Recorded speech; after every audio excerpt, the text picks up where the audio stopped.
basically, it's a big statistical program, and you're feeding out different genetic lines for lack of a better term, and basically saying, okay, how much feed did it take for this line to get to this weight, and how much feed did it take for this line over here to get to that same weight?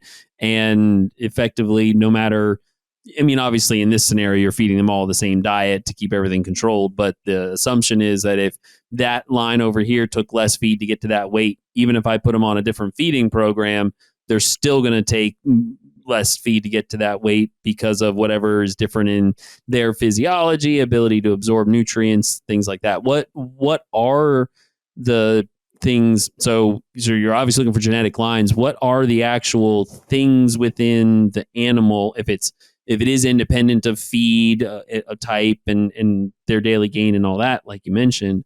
What are the things that the research would suggest are actually happening within the animal that makes one genetic line able to more efficiently consume feed than the other?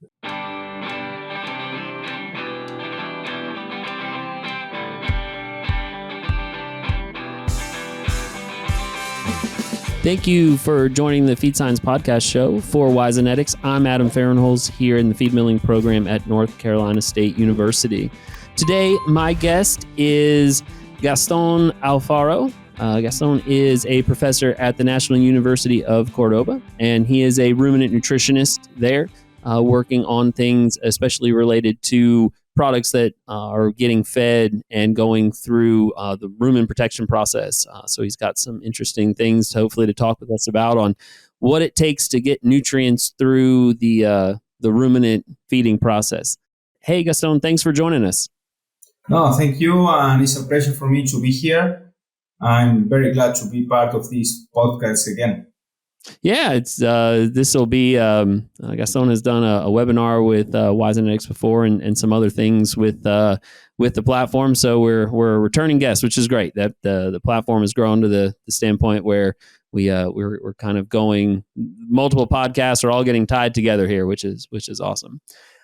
If you would give the audience a bit of your background, kind of, how you got to be where you are today, working there as a professor. And then also, after that, give us some idea of the current things that you're working on. That'd be great. Sounds good.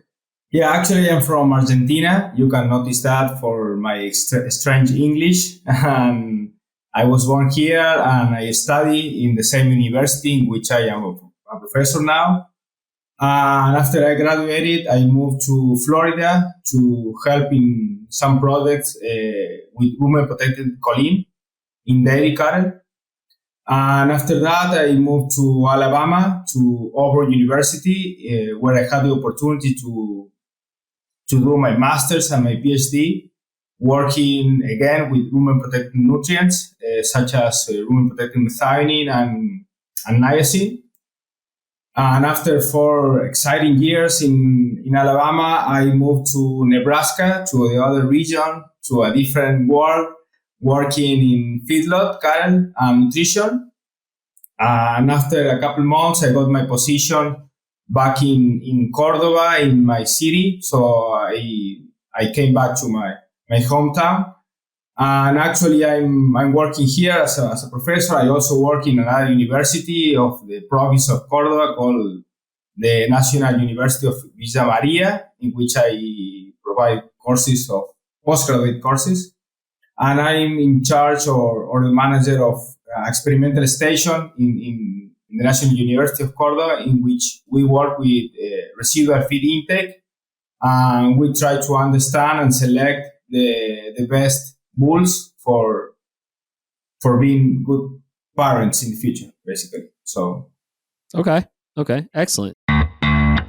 Evonik Animal Nutrition is committed to ensure food security and safety while reducing the ecological footprint of animal farming. Its products and services use evidence-based solutions that seek to promote animal welfare and reduce reliance on natural resources. All this is underpinned by long-standing industry partnerships and deep customer understanding. Evonik's focus on efficiency, sustainable, healthy nutrition, and collaborations with livestock farming partners creates value for customers and consumers. So it sounds like when you came to the United States, you got to go to Alabama where it's warm all the time, and then they sent you to Nebraska where it's not warm all the time. Yeah. Like you said, very different world. So let's start. I'd like to talk to you a little bit about running the experiment station as well, but let's just start for those that might not be familiar. When we talk about having to rumen protect certain ingredients, so some folks might be aware, some folks might not, depending on what area of feed manufacturing they might come from, what species they might work with. But unlike when we're feeding monogastrics, or we can just feed them synthetic amino acids and it goes to the small intestine and gets digested, that doesn't work very well in ruminants. Can you explain to everybody kind of why that is? Yeah, the interesting thing, and I thought that it was important to name the title of this podcast to be rumen-protecting nutrients, because we're not targeting at one specific nutrient, but we have a strategy for bypassing the nutrients to be absorbed in the intestine, and that is important thing to know. And I like to explain the rumen like a cosmopolitan city in which there are a lot of different individuals that they have different habits, they eat different things, and they do different things. And that's why we need to bypass that organ, because if we want to target a specific need that we are having in an animal, specifically in a ruminant, we need to bypass that. And as I said, I called it nutrients because not all the nutrients have the same metabolism in the rumen, because some individuals or some microbes prefer one nutrient to the other. So based on the requirements of the animals, we need to target a specific nutrient and a specific quantity for a desired response from the animal. So how do we do that from like an ingredient manufacturing standpoint? What's different from, my synthetic amino acids work well. You mentioned choline work well as models for the explanation. What's different between the one that I might get to feed to pigs and chickens and the one that I'm going to feed to cattle? What's actually different about those two different ingredients from a product perspective? Well, there is an industry way to code the nutrient. Actually, there are very efficient ones, but I think the most efficient one is a pH-sensitive copolymer, such as vinylpyridine. And there are others, such as ethyl cellulose or calcium coat. But the one that I mentioned is very important because it avoids the degradation of the microbes in the rumen. So since it is made basically by fat, it can be absorbed in the intestine, and it avoids the degradation in the rumen. Okay. So when we are feeding these animals and we're giving them this rumen-protected product, it's letting it get further down into the intestine so that it can be fully absorbed. What would let's say I'm feeding and I don't have access to something like that. It's something that's cost prohibitive or unavailable in my area or something along those lines. What would be our feeding strategies at that point? If, okay, I don't have access to a rumen-protected choline or lysine, but I still have to get enough to the animal for them to grow and function. What's my strategy then if I don't have a rumen-protected, or which I guess is the same question as what was the strategy a long time ago when we didn't have these products available to us? Yeah, that's a very good question. And that made me think in terms of if the research before a couple of years ago, or many years ago, actually, it was around the 70s when the research discovered that there was a need for some ingredients or some nutrients. Specifically in dairy animals, they began to study the rumen-protected way to develop nutrients. And they found that there were some specifically amino acids that were limited in the rumen of ruminants, and they started to try different coating ways to ensure the absorption in the intestine. And after that, they started to see different effects, right, in the animal.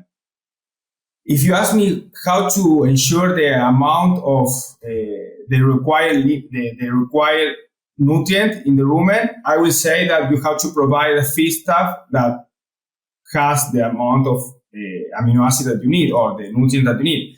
But specifically in the dairy industry, where the animal is so pushed to produce a lot of milk, or if you wish, in a beef cattle to produce a lot of beef, the nutrients changed, right? Or the nutrient requirement changed. It's not the same the requirement that an animal has in 2023 that it had in 1970s, right? So I will say that also the goal for coding or bypassing nutrients is not the same in dairy, for example, than in beef cattle, right? Because we know that, for example, in dairy cattle, there are limiting amino acids such as methionine that there is a true limiting factor of methionine, but at the same time, methionine can have another role in the animal through methylation, right, or through epigenetics. So I would say that depends on the animal and in the stage of the life of the animal. It's not the same to provide a rumen-protected methionine or choline or betaine in the periparturient period in a dairy cow than in a growing beef cattle, for example. So there is, for example, in the case of the methylation process, there is no need for supplementing rumen-protected methionine to a growing calf. Actually, the calf doesn't need more methionine, but we can provide the extra methionine for fulfilling the need, if you wish, or to increase the expression of some genes that will help us to have a better beef, if you wish, beef quality. So I would say that depends on the animal and the stage in the life of the animal. So that's a really interesting point. The kind of the idea that these, when we think of manufacturing feed and we think about using the proper ingredients, if we're focusing here on cattle and we're thinking about things like a rumen-protected source of a vitamin or an amino acid, and these are always going to be more expensive than the non-protected sources because they have to go through another process. One of the things that sounds like we do have to be a little careful of is understanding that not all cattle that for all different production classes and all different ages, it's not necessarily, no matter what, always go ahead and use the rumen-protected version, because there may be times where that's not at all an appropriate expense to spend on the feed, because for these animals over here, it's incredibly important, but for these animals over here, they might be able to get away with a non-protected source or no supplementation of it at all. Is that all relatively correct? Yes, that's correct. As you said, there are industries within the animal production industry in which they are more able to pay for the rumen-protected technology.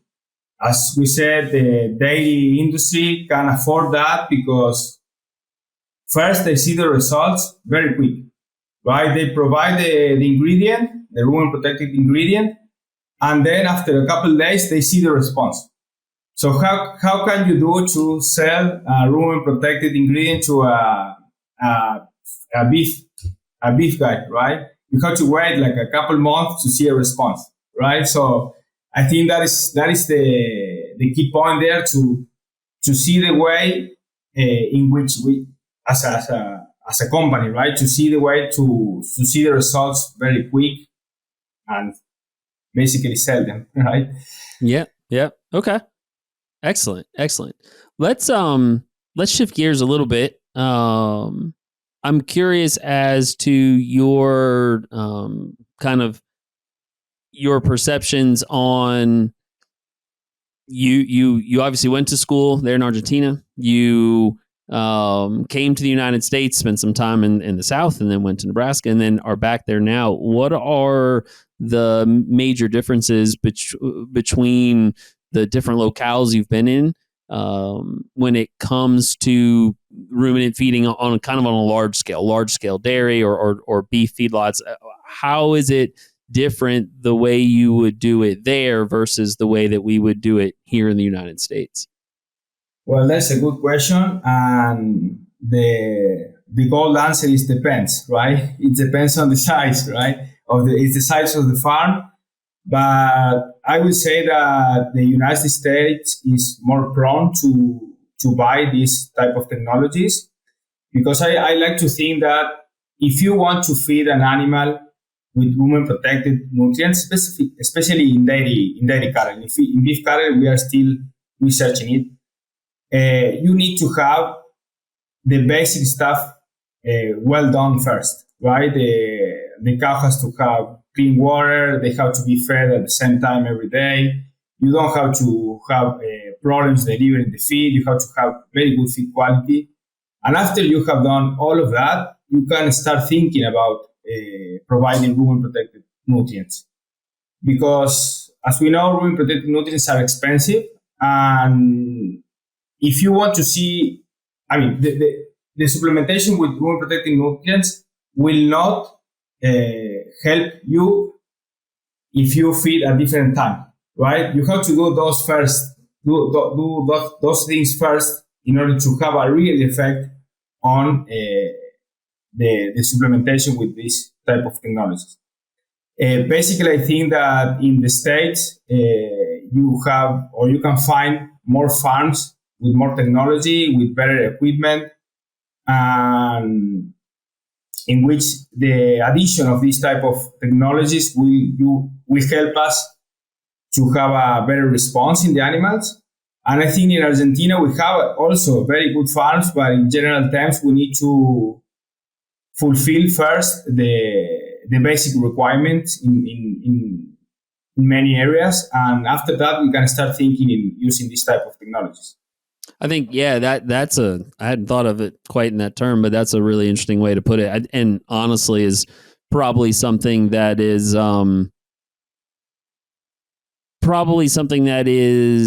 very interesting from a number of different species, right? Where if we don't meet the baseline kind of management kinds of things that we can do, then if someone's coming in and trying to sell us on feed additives or specialized feeding programs or anything like that, if we're not meeting the baseline management or using the technologies that are already available to us, it's quite possible that we won't see that additive benefit of something else we're putting into the feed or even another management practice, as where some of these things, there might be some things we can feed to the animal that will make up for management issues, but there are others that require management to already be good to even see the difference. And it sounds like that's kind of what you're saying here. If everything else is managed well, then maybe there's an opportunity,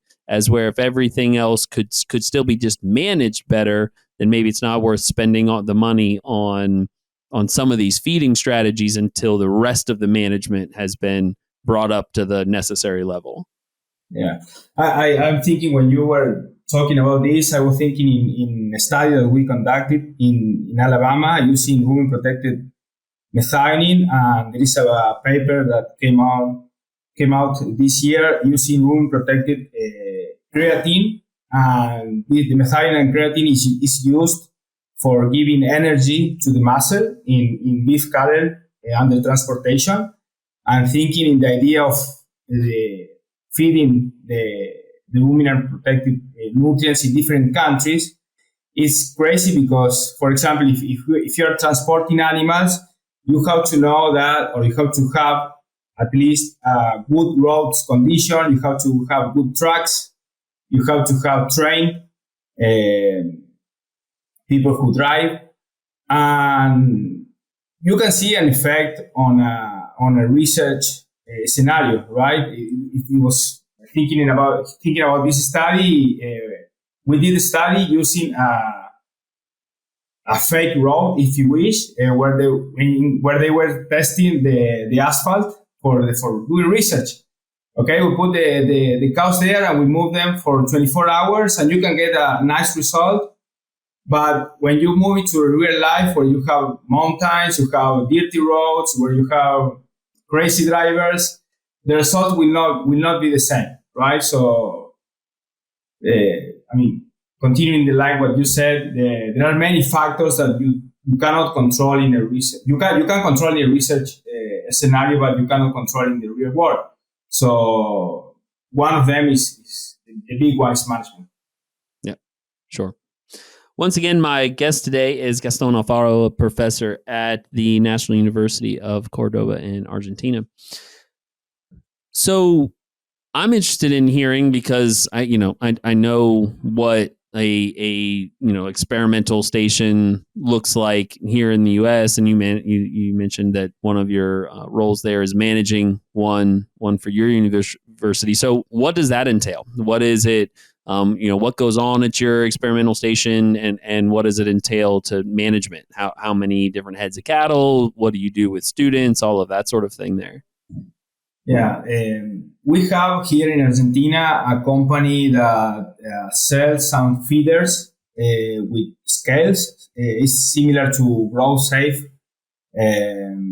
feeders. Probably who work in the beef cattle or dairy cattle industry know what I'm talking about. And we have a very nice station here in Cordoba. We have 12 feeders. And we are starting, we began to work with that this year. So we are kind of setting everything up. Actually, we're now working with an association of feeders who grow bulls for testing, RFI, or residual feed intake. And we are also open to, we had an experiment this year, at the beginning of the year, testing different silage for a seed company. So I'm glad that I'm working in a facility with similar structure that one in the US. So I'm fortunate to be working like that. So I'm happy for that. Sure. Explain to us what you mean when you say you're doing work on residual feed intake. What is the term residual feed intake mean, and why is it important that it's something that you're researching? Yeah, I think it's very important because it applies for every animal. I think that here in this podcast, there are people who work in different industry within the animal production. The residual feed intake, what it basically looks for is to find the animals who need less feed to produce the same amount of product. That product, you can name it as milk, meat, eggs. Actually, there are some studies doing in shrimp, so it can be done in different areas of animal production. The important thing of residual feed intake is that it's independent to body weight and average daily gain. So you can study that in any stage of the life of the animal. So based on that, we try to measure the residual feed intake in young animal, in growing animal. After weaning, we start measuring that. Also, another very important thing is that trait is the animals can inherit that trait.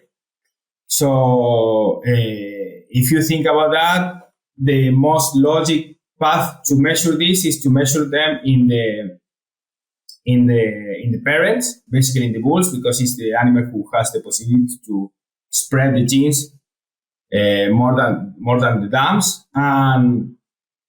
and it's independent also to the diet that the animal is receiving. So when we do the test, we bring animals from all over the country here in Argentina, and I know that in in the States do the same. I know that there is a very good station in Florida, in Mariana. And we bring the animals from different regions of the country. We do the test, and we know that the trait that we measured will be the same when they came back to different scenarios. One can be in a tropical region, another can be in a subtropical region. And when we do the test, we rank the animals based on the residual feed intake. We get animals that require more feed to produce the same amount of body weight, and we have animals that need less feed to produce the same amount of body weight. But the important thing is to know that that comparison of that ranking applies only to the animals under study. Okay, so we bring, for example, 60 animals or 60 bulls to our station. We do the test. We know from which breeder or which bull is the best, and we identify the breeder. But we know that that best bull is not the best of our country. It's the best of only the 60 animals that were under stand. So I want to mention and clarify that because I think it's important. Sure. So basically, it's a big statistical program, and you're weighing, you're feeding out different genetic lines for lack of a better term, and basically seeing, okay, how much feed did it take for this line to get to this weight, and how much feed did it take for this line over here to get to that same weight. And effectively, no matter, obviously in this scenario, you're feeding them all the same diet to keep everything controlled. But the assumption is that if that line over here took less feed to get to that weight, even if I put them on a different feeding program, they're still going to take less feed to get to that weight because of whatever is different in their physiology, ability to absorb nutrients, things like that. What are the things? So you're obviously looking for genetic lines. What are the actual things within the animal, if it is independent of feed, a type, and their daily gain and all that, like you mentioned? What are the things that the research would suggest are actually happening within the animal that makes one genetic line able to more efficiently consume feed than the other? Well, there are a couple papers coming out from that question. Right? Okay, good. Excellent. Yeah, there are, as I said, they study that in different species. So what applies to one species may apply to another.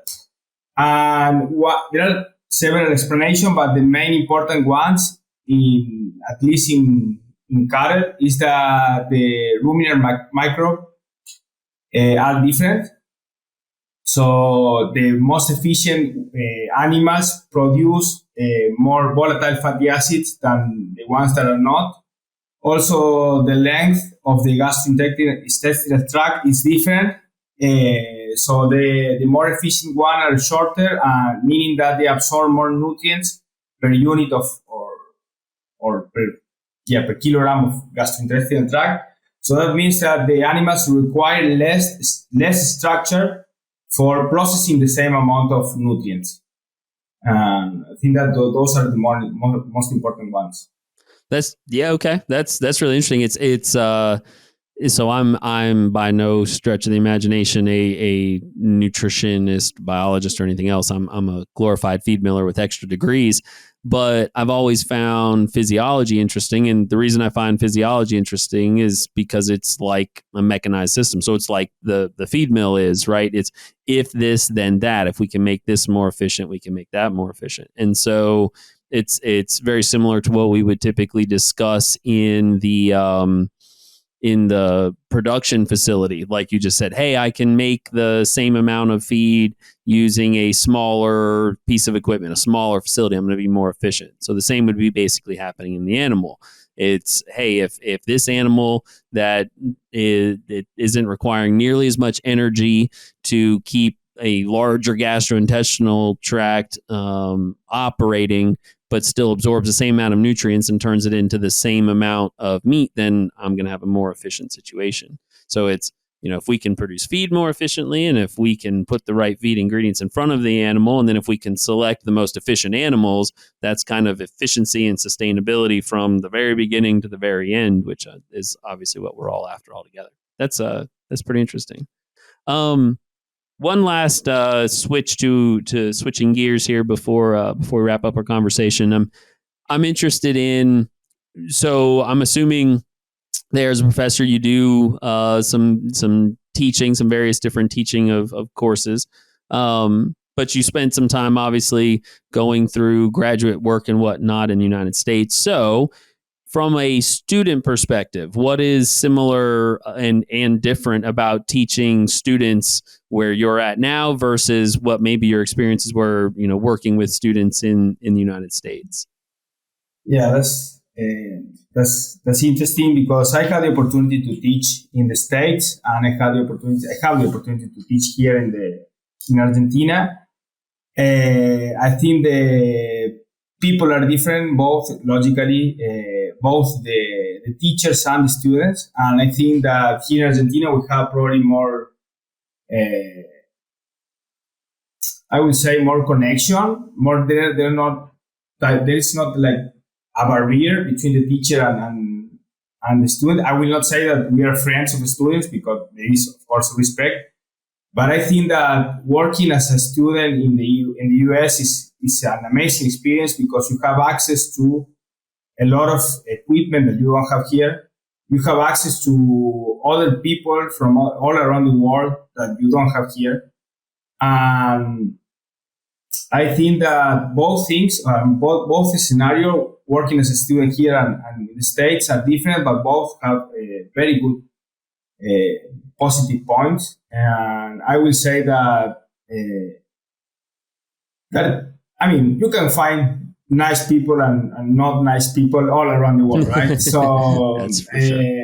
And I'm very happy for having the opportunity to be in the US. And yeah, I would say that is everybody who can do it, just go ahead and do a postgraduate course in the States because it's very valuable, and then take your own path. Sure. That's good.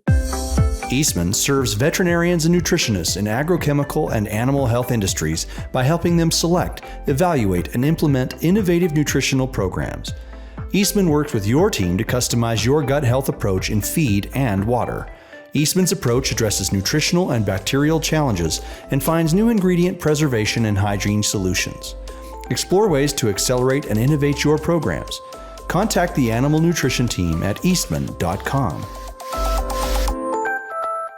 One of the things I was curious about is in the United States, if we go back 20, 30, 40 years and we look at the students that would come into the university and focus on something related to agriculture, they would all be coming only from an agricultural background. There was a lot more folks in agriculture at the time, smaller farms, but more of them, things like that. And today we see, I'm sitting here in a poultry science department is where the feed milling program here at NC State is housed in the Prestige Department of Poultry Science. And where it may have been 2 decades ago, or 3 decades ago, everybody coming in probably had something to do with poultry before they came to poultry science here. And then they were just, this is what I'm familiar with and I'd like to build a career out of it. As we're today, we've got a number of students that when they might come to us, they might be coming from a much more urban environment, and they have an interest in poultry because somehow they got involved in it or got exposed to it, but they didn't grow chickens or come from a chicken growing operation or anything like that, like it used to be. I'm curious, is where would your students fall in that? Is it still most of the folks that you deal with in agriculture come from an agricultural background, or is there already that shift of, no, there's quite a few that are coming from an urban environment but would like to get into agriculture? Yeah, actually, Cordoba is the second largest city of the country. It has around 1.5 million people living here. And we receive people from all over the country. And I will say that roughly 50% of the students are from Cordoba and 50% are from other towns around Cordoba province and around the country. And I will say one thing that probably is political, but well, I don't know. Here in Argentina, we have free education, and I will say that I am an example of that. My parents are not coming from a farm. I never was in a farm before, and I liked cows, and I had the possibility to study for free, and I started to study agriculture. I worked for free for many years in the farm in which I am responsible for one of the stations now. And I think that is a very good example that I can see from here in Argentina, that students from urban areas in which they don't have access to a farm, or they don't have economical access to a university, they can go to a public university. When I was back in the States, I was part of the Committee of Diversity, and I was very interested in helping students from international background to do their first steps in international universities such as Auburn. And I saw that in the States there were a lot of opportunities to access to scholarships, and we started to see the metrics of, at least in the university in which I was, that students from the urban areas were more in the last years, and I think that is mainly due to the increase in the scholarships available for good students. We don't have that in Argentina. Everybody in Argentina who finished his middle school can go to the university, and I think another way to see or to give that opportunity in the States is through scholarships. But again, the same pattern repeats. Back in the days in Argentina, there were more people coming from towns or farms, not from urban areas. And now I studied and I graduated from the university in which I am teaching 10 years ago. And I see that number of students from urban area increased. And not only that, but also the participation of women in agriculture that a couple of years ago was mostly full of men. And I think that change also applies to the States. So I think that there were a lot of changes. Oh, that's for sure. We've seen that same demographic shift here. That's a really interesting perspective. I'd never quite thought of that way before, but you're absolutely right. Just the same thing that could potentially happen with like you said, a state sponsored a free education. And like you said, is a political thing here, because some people in the United States think that's a great idea and other people don't, and we'll just leave that alone. But scholarships give you that same opportunity. That's a really interesting point, that if the education is otherwise paid for, it, whether by getting scholarships because you're a really good student or because it is somehow subsidized, it probably does give the students a little more freedom to say, you know what, I'm very interested, even though I don't have a background in agriculture, and going and doing agriculture, or, I come from agriculture, but I have an interest in doing things with computer science. I'll go there. As where if they're paying for it, or a parent is paying for it or something like that, they're probably a lot more likely to go with what they are familiar with, because they know there's a successful path there. I come from this. I know there's a successful path here. Therefore, I'll continue on that successful path. And if you remove some of the burden, or convince students in the U.S., convince students to work really hard to go get the scholarships, that might open up that ability to say, no, I want to go try something different, because there's less of a risk in some ways. That's a really interesting perspective I'd never thought about before. So, on that note, I think we'll end. I think that was a really interesting into our discussion. I very much enjoyed the conversation. Again, my guest has been Gaston Alfaro, professor at the National University of Cordoba, working in ruminant nutrition. Thanks a lot for joining us on the podcast. It's been great. No, thank you so much, and thank you for your patience, and I hope you'll see you again soon. Absolutely. I appreciate it. For Wisenetics and the Feed Science Podcast from North Carolina State University, I'm Adam Fernholz. Thanks for listening.